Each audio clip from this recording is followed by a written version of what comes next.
Good morning, welcome back to our channel Mishti lifestyle. তো আমি মিষ্টি নিয়ে চলে এসেছি একটি লং ভিডিও।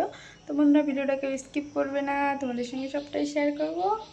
যেহেতু রবিবার, তো ওই দেখো আমার নাইটির পাহাড় এখান দিয়ে আছে। আর এখনও বাজে 10টা, এখনও বেডটা গুছাতে পারিনি। এখানে ছেলে মানে ঘুম থেকে ওঠার পরে একটু পড়ছিল। আর দেখো মশারি টশারি এখনও আছে, তো একটু পরেই গুছাবো।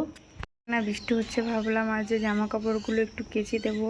বিছানা চাদর টাদর কেমন কেমন লাগছে, তো এমনি তুলে রাখতে হবে মনে হচ্ছে। দেখো আজও প্রচুর বৃষ্টি হয়েছে, দেখতে পাচ্ছ ফাঁকা সব। খাওয়া দাওয়া কমপ্লিট, সকালের খাওয়া আর কি। অন্ধকার, যেহেতু লাইটটা জ্বালাইনি। সকালবেলায় আজকে শুধু মাছ ভাজা দিয়ে খাওয়া হয়েছে। এখন আমি দুপুরে রান্না করব। এদিকে দেখো শাশুড়ি মা কেটে রেখেছে, এটা হচ্ছে কুমড়ো শাক। এখানে সিলভার কাপ মাছ আছে, এটা দিয়েই তরকারি হবে।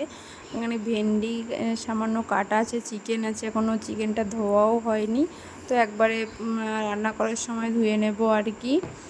তো চলো রান্নাটা করে নেওয়া যাক। না রান্না করব না কি করব আমি বুঝতে পারছি না, কারণ আজকে আমার প্রচুর কাজের চাপ।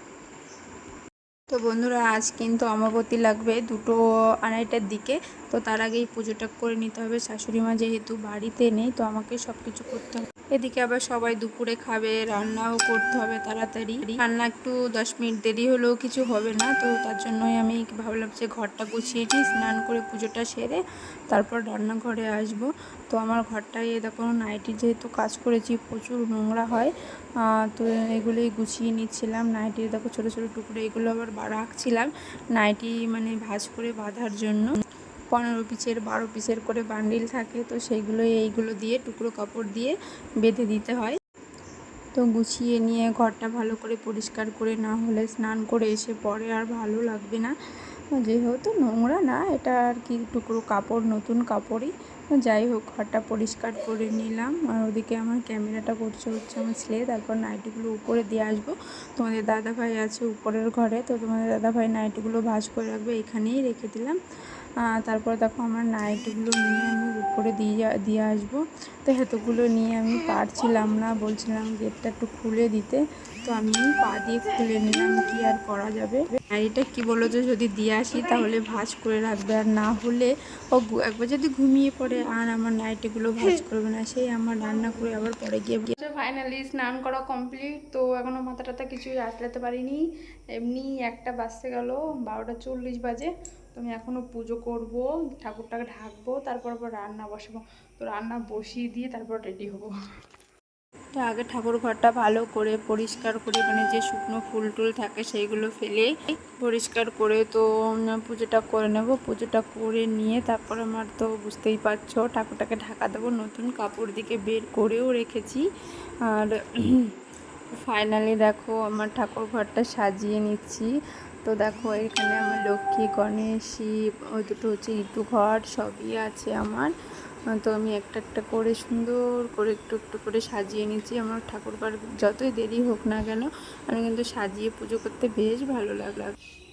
কী বলো তো বন্ধুরা, সুন্দর করে সাজালে না নিজের ঠাকুর ঘরটা দেখতে যেমন ভালো লাগে, নিজের মনের মধ্যে একটা অন্যরকম আনন্দ লাগে। আমার তো বেশ ভালো লাগে।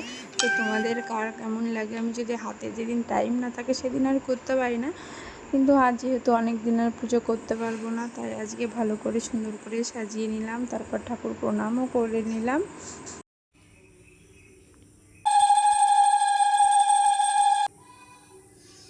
বন্ধুরা, আমার পুজো শেষ, এবার তোমরাই দেখে বলো কেমন লাগছে। খুব সুন্দর লাগছে তাই না?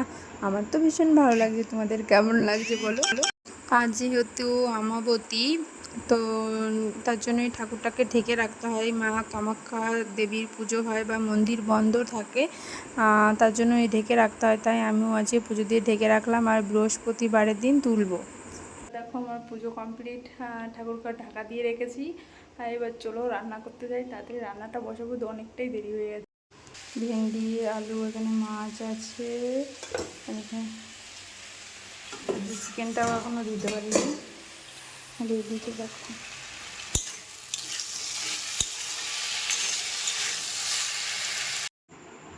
আর যেহেতু একদিকে কাটতে হবে আর একদিকে রান্না করতে হবে, আজকে দেরি হয়ে গেছে লেট করে। আর দেখো লঙ্কাগুলোর কথা না বললে আমার শাশুড়ি মা কিন্তু লঙ্কা খেতে ভীষণ ভালোবাসে, তার জন্যই বেশি করে লঙ্কা কেটে রেখেছে। তো ওনার লঙ্কা যদি না হয় তরকারি ওনার স্বাদই লাগে না মুখে। তো তরকারিতে আমি ঝোলটা দিয়ে দিলাম। তো ভাজাটা আমার মোটামুটি কমপ্লিট, এবার ঝোলটা দিয়ে দেবো যত তাড়াতাড়ি রান্নাটা করা যায়। আর এই ওভেনটা কেমন হয়েছে বন্ধুরা তোমরা জানিও তো। আমি ওভেনের ভিডিওটা শেয়ার করা হয়নি, অনলাইন থেকে অর্ডার করেছিলাম। আগেরটা কী বলো তো একদম জ্বলছিল না, আমার রান্না করতে ভীষণ অসুবিধা হচ্ছিল, তার জন্যই নতুন নেওয়া হয়। তরকারিটা হয়ে আসছে,